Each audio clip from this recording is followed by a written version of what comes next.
zao fetindreny izao dia sitrako indrindra raha iombo vavaka tena ao isika hitondram-bavaka andreo menaka ny aitsika iny zanako ity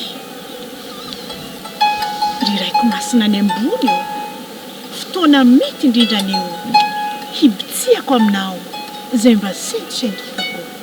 izay rehetra ny angatahako aminao dia mihijerenao manokana aniny zanako ity iny izy lasanany manomana izay mety ho aviny aza velana ho ritra aza velana ho lany ilay helpo kely ananany sikinana any anatiny any tsinjovo raiko izy iny raiso an-tanana ny diny dia ampafantaro azy izay mety hafarany ahafahany mifehy sy ahafahany manomana ireo vatsin-dalana ilay amin'ny lalana makany vao manomboka ny lalany ka mba raiso ray ny tanany ahafahany mandingana sy miampita avy hatrany ary hiatrehany sahady ireo antsana sy ady fantatra loatra izy tsy hoe matotra dia manao ahoana na mbola zazeny foana fa milanao an'olo-tsaina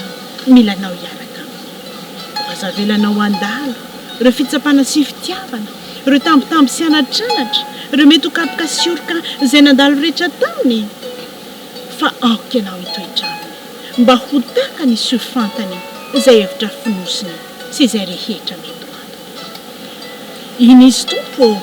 aza velanao hifidy izay lalan-dratsy mampivarina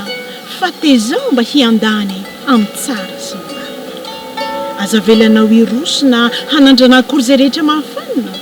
fa avy lio sy ahitsio mba ho tonga ho amarina mba homeo izay mety ho anjara sy sahaza mba ho azy fa aza dia vesaranao izay mavesatra sy mafy sy ireo rehetra mety ho sazy na dia hoe eto an-tany fandalovana mora simba vetivety azy dia anokany fanomezana izay antononisy mety fa ny tena angatahako dia aza vela ho sondrina na variana hitanondrika ao anaty ady sarotra fa